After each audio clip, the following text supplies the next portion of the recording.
This week on Quadriga, Obama reloaded. Time to fulfill promises. It was a long, bitter battle. In the end, the American people decided to send Barack Obama back to the White House for 4 more years. But although their candidate lost, the Republicans still retained enough seats in the US Congress to cause more political gridlock. And that's just one big barrier for Obama. In his second term, will the president finally be able to bridge political differences and make good on his pledges? Your host this week, Melinda Crane. Hello and welcome. Well, if you've been watching all the media coverage, you probably know a lot about American perspectives on those questions. But what does it look like from the middle of Europe? What do people here hope, expect, and worry about when they look across the Atlantic? That's what we want to talk about today with a panel of renowned America watchers based here in Berlin. Constanze Stelzenmüller is Senior Transatlantic Fellow with the German Marshall Fund, and she's also the former head of its Berlin office. She writes frequently on foreign affairs for a wide array of publications, and she's worked on the political desk of the German weekly Die Zeit. Judy Dempsey is a senior associate at Carnegie Europe and editor-in-chief of Strategic Europe. She also writes a column for the International Herald Tribune, and she previously reported for the Financial Times from Brussels, Berlin, Eastern Europe, and Jerusalem. And Josef Bramel is U.S. affairs expert at the German Council on Foreign Relations. He also edits and publishes its yearbook, and he's worked with the Aspen Institute, the Brookings Institution, and was a former legislative assistant in the U.S. Congress. I'd like to start out by asking all three of you how you see this U.S. election in terms of what it tells us about where the U.S. now is and where it's heading. And Constanze, I'll start with you. Well, I think this election really hasn't changed much about the situation that we started out with before this election that really was often appalling and only intermittently impressive. We have a divided American polity, a troubled economy, and 2 major political camps that are riven by division and conflict and don't quite know yet where their political future lies. And I think it's important to emphasize that this is as true for the Democrats as it is for the Republicans. Josef Bramel, what would you add to that? When you look at the electorate, it looks very clear now due to the Electoral College, but when you look at the numbers, it looks like Obama hasn't been elected again by the majority of the white vote. He lost huge compared to Romney. So it was the African-American community and the Hispanics that voted for him, and that's an issue because... and a few young people. And a few young people.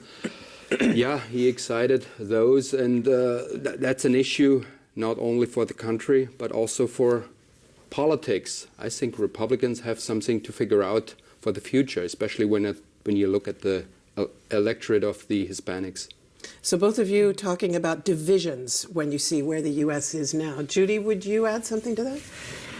I think the election was, I agree with Constanze and Joseph from most aspects, but what was interesting about the election was that the Republicans, apart from being highly divided even before and during the campaign with the Tea Party and the fundamentalists and how Romney had to bring them all together, they seem to have been living in another world, not recognising that the demographics and the whole ethnic makeup of the United States had changed. Yes, Obama had lost some of the white vote, but my heavens, did he gain, the huge Hispanic, the Afro-Americans, the young people, women, single women, even married women. But somehow, this is the polarisation. One party has moved ahead, sensing this, and the Republicans, they have a lot of soul-searching to do now if they want to make it back after 4 years. We're going to take a closer look at the Republicans in just a moment, but let's stay with the big picture just for a second longer. If you would. I wonder how surprised all of you were and whether you think that a European country with a similar economic situation would also have elected its head, re-elected its head. Constanze? Well, I always tend to be wrong. I'm terrible at predicting elections. This is why I stick to foreign policy. Sadly, people come and ask me about elections when there are some, so I have to say something off the top of my head, and I'm usually wrong, and I was this time. I thought that there would be a draw I thought that the result would be so close that there would be a lot of legal actions and recounts, and that we might not know the outcome in a sort of nightmare replay of the election of 2004. And I have to say I'm incredibly relieved to find that I was wrong on that one, because I think it's good for everyone that this administration can get back to work. There's just simply too much to do, and it's very important for Europe to have interlocutors in place. But and I think, with a little bit of luck, we could have had a President Romney. I think there is. I accept that I think it's now become clear that the Democrats had the better, what is called the ground game. They were better organized on the ground. They were better at mobilizing people, and they were better at using social networks. But I find it astonishing that Romney was able to catch up the way he did, between the first debate and the election day. So, Joseph Bama, would you say it's more of an Obama victory or a Mitt Romney loss?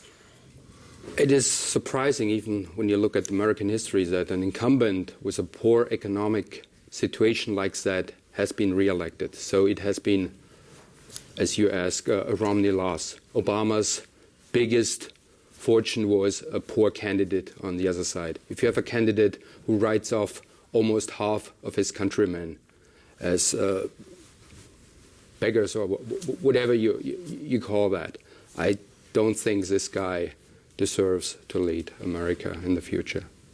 But Judy Dempsey, apparently many Americans, or at least some Americans, do have the sense that things are on the upswing, that the situation in the U.S. is getting better. And apparently many Americans had more trust in Barack Obama as a person who has their interests at heart. This is an interesting point. I mean, it can be a disadvantage or advantage if you're in power. And Obama clearly had 4 uneven years behind him to show, well, give me another chance because, listen, I bailed out or I helped get the auto industry back on its feet, which is true. I didn't let the banking sector completely collapse. Lehman Brothers is another issue. That's true. And he puts in a lot of stimulus spending. And, of course, there was the health reform. This touched a very important nerve. What the Europeans can't understand is why wasn't there ever compulsory health insurance in the US, which we, whether the Americans call us the nanny state, Europeans or not, we just take as a kind of right. And so I find that some of these things came home, and he had some record. How the foreign policy record was clearly uneven. Romney had no record except making money. And I think at the end of the day, they put back Obama because they wanted him to do more. Constanza, you want to add? I think the economic record, as Judy was saying, is mixed. And we can say a couple of things that must have worked in Obama's favour. The mortgage housing crisis appears to be over. House prices appear to be almost back to their original level. Stock markets have come back. The auto industry, as you said, was saved.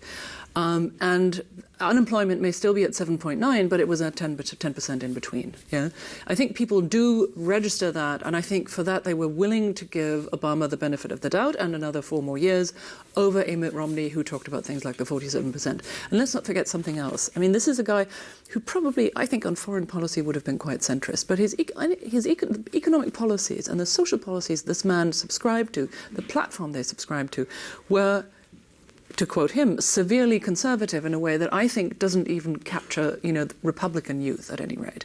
There are all these stories about, journalists visiting conservative campuses and election organizers saying we try to stick to the economic issues because if we start talking about social policy, we lose people. Remember the senators talking about, abortion in the case of rape and women getting pregnant as something, that was God's will. And both of those senators did lose their... Both of those senators lost the race. And, I think that, Republican women and particularly Republican sort of younger people, students, collegiates, will say, look, I don't want this kind of person representing me in the United States government. That, of course, that discussion about rape and about whether it might be God-willed in some cases that a woman gets pregnant. As we said, that did lead to the downfall of those two candidates. Interestingly enough, one of those senatorial candidates was someone who had been put in place essentially through Tea Party pressure, which is one reason that many people in the U.S. are now asking themselves whether the Republican Party doesn't need to take a close look at the influence of the Tea Party in its midst and whether it doesn't need to be moving back toward the center. Let's take a brief look at where the Republicans stand on the day after the election. Although he lost the election, the Republican candidate put in a good showing in the popular vote. People in the US remain deeply divided over the shape of the country's future. And that's reflected in the deepening political rift between the two parties. In his concession speech, the defeated Republican challenger said that has to change. The nation, as you know, is at a critical point.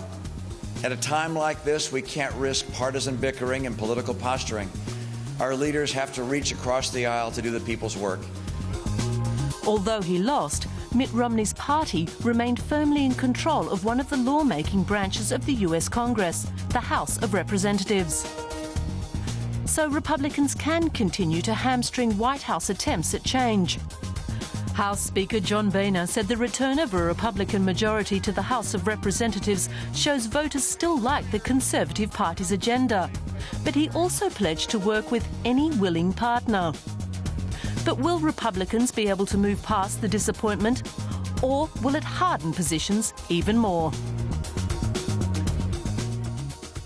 Well, that, of course, is the $64 million question now, with both parties basically saying they want to work together, Constanze Stelzen-Müller, but with a fiscal cliff looming in just about 6 weeks. What do you think?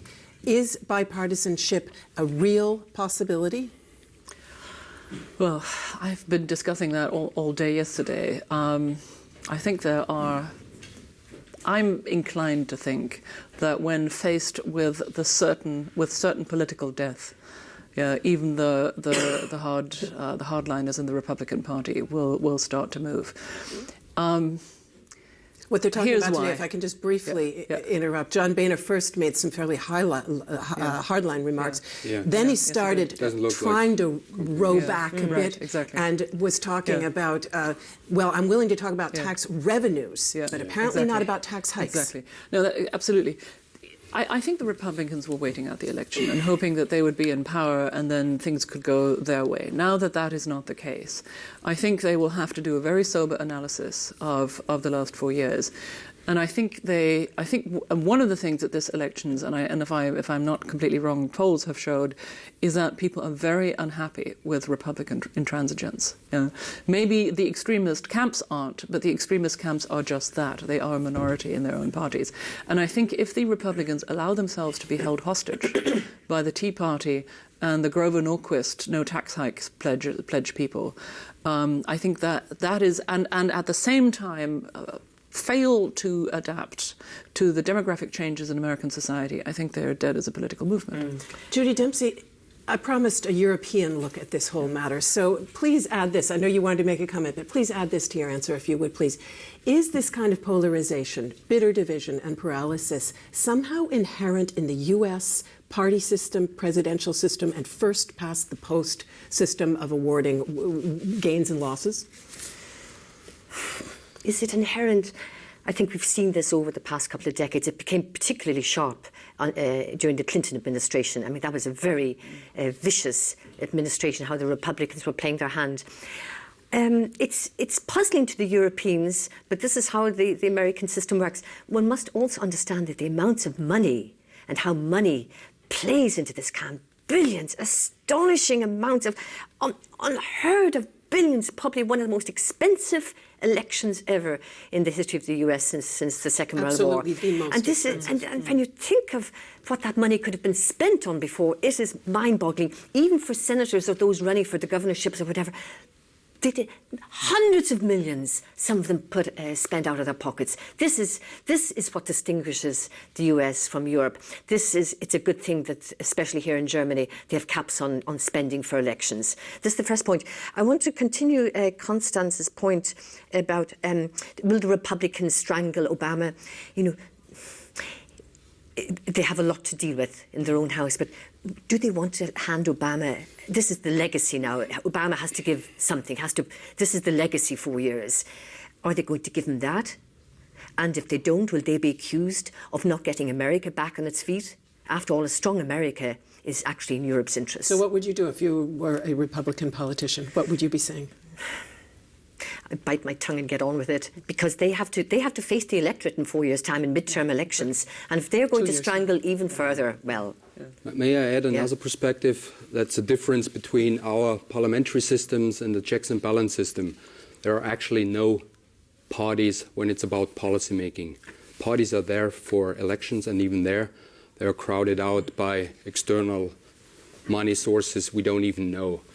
That's an important fact, because you don't think as a member of a club, as a party, you don't think where will the whole thing is going.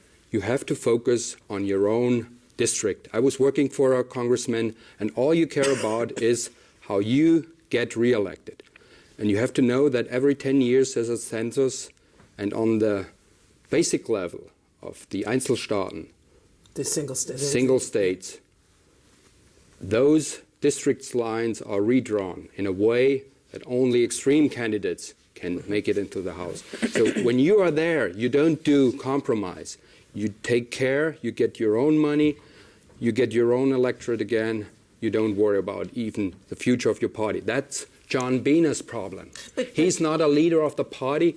His problem is to get those fellows in line, those Tea Party fellows. So this guy outside the box, who is not even a member, you mentioned, he has his Wednesday meetings. He's not even a parliamentarian. I don't even want to mention his name. He lets people sign a pledge. They have to swear that they will never, ever raise taxes. I have been in one of those meetings. It's just like a religion. Don't expect compromises from those guys. But if you were in the Republican Party today and you see that their chance of having a majority in the Senate, which would have allowed them to push through their program in both houses, that their chances were lost partly because of Tea Party influence, wouldn't you be looking toward the greater good of the party as a whole and say that Tea Party influence There is no party. Again, American political system, you don't have somebody who can whip people in line. The poorest guy is whip in the Senate. I mean, here you have 100 individuals and nobody ever gives an idea about where the party is going. In the House, it's a bit more complicated. But even there, the Speaker of the House doesn't have the means to get the Tea Party, which is not a party either, but a movement, in line. And those movements are fed by those moneymakers outside. This Tea Party movement has been financed by two oil magnates, the Koch brothers. They don't want those taxes raised because that would be their money. Okay. Judy, you wanted to add something, but let me just briefly take this to a particular issue that is absolutely on the agenda now, and that is tax raises on higher-earning Americans. That was a promise that Barack Obama made in the campaign. If they want to get around this famous fiscal cliff, which basically could impose recession on the entire U.S. economy, experts say, they are going to need to look at tax revenues as well as budget cuts. Constanze Stelzenmüller, is it realistic to think that a tax hike could be imposed? Well, it's going to happen. I mean, the elegant... The elegant outcome from a democratic point of view here is that that's exactly what's going to happen unless the Republicans work towards a compromise. Because if the automatisms of the so-called fiscal cliffs occur, in other words, if there is no agreement on January 1st, the Bush-era tax cuts will fall away. That's the equivalent of a tax hike. And will the Republicans be blamed? Of course they will be blamed. So really, I don't see how they can weasel out this time of cooperation. And if I were the Democrats, I'd be quite relaxed about this. It's going to be very difficult for the Republicans to say it'll be the Democrats' fault. Judy Dempsey, the Republicans basically then with more of an incentive to make a compromise than the Democrats? I think Constanze is right on this. They have big open wounds. I hate to quote, well, why not, the former Secretary of State for Defense, Donald Rumsfeld, when you dig a hole, you don't dig deeper. Well, I mean, if they want to dig deeper, they're not going to get out for a long, long time. And you know what? I'm not so sure that's in the interest of the Democrats either. The second Obama administration has to work. And you know what? The Americans want this to work too. They're fed up with the infighting, the polarisation. It's bitter. There was polarisation before. And I think, fiscal cliff, they can't afford to go down this. Certainly the Republicans wouldn't gain. Yeah, I think part of the lesson of Mitt Romney's gains after the first debate is that he succeeded by repainting himself as a centrist. Obviously, that also made him look like a flip-flopper. It made his commitments on economic and social policy look less credible, but it clearly worked in terms of the polls. And I think the lesson for the Republicans is, drop the nastiness, and get real and start working. Joseph Baumel, one of the things that we see from the exit polls in the U.S. on the election day was that more Americans trusted Barack Obama to represent their interests as members of the middle class than they trusted Mitt Romney. What would that mean for Barack Obama in terms of concrete action? What does he need to do to fulfill that expectation of the voters? He has all the great ideas. I think he has it all down. What needs to be done, I mean, on so many fronts, education, infrastructure. I don't really agree with you, Constantia, on the economic shape, because we have the Federal Reserve printing money to avoid another meltdown in the banking sector. There are so many things where policymakers would have to act. But the problem is there is checks and balance and gridlock. Republicans retained the House, period. And those guys who got re-elected feel re-elected. They feel vindicated by their program. They will go ahead. So don't expect compromise and yada yada. There will be deep divisions in this fight. So the only institution in Washington right now that's capable to do something is not the Congress, is not the president. They gridlock each other. It's the Federal Reserve. And the Federal Reserve prints money, 40 billion and another 40 billion every month without limit. That's a very dangerous path. Interesting concept, the Federal Reserve governing the U.S. in a vacuum. Yeah, it sounds like the European Central Bank. Here we go. A little bit different. Here we go. Just one thing, just one thing. You talk about the middle classes. What's education?